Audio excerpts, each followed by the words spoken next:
બનાસકાંઠાના થરાદમાં થયેલ મારામારીના કેસમાં પોલીસે ઘટનાનું રિકન્સ્ટ્રક્શન કર્યું. પકડાયેલા 4 આરોપીને સાથે રાખીને ઘટનાનું પુનરાવર્તન કરાવ્યું હતું.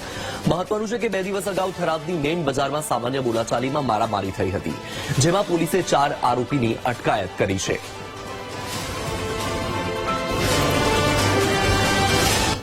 વધુ માહિતી મેળવીએ સંવાદદાતા રોહિત પાસેથી. રોહિત, બનાસકાંઠામાં મારામારીની ઘટનામાં સંડોવાયેલા આરોપીઓને સાથે રાખીને રિકન્સ્ટ્રક્શન કરાયું. આગળ શું કાર્યવાહી છે?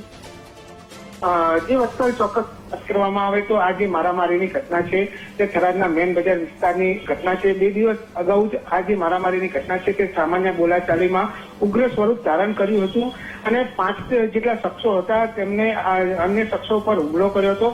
આ સમગ્ર ઘટનાનો લોકો વિડીયો ઉતાર્યો હતો અને સોશિયલ મીડિયામાં વાયરલ કર્યો હતો.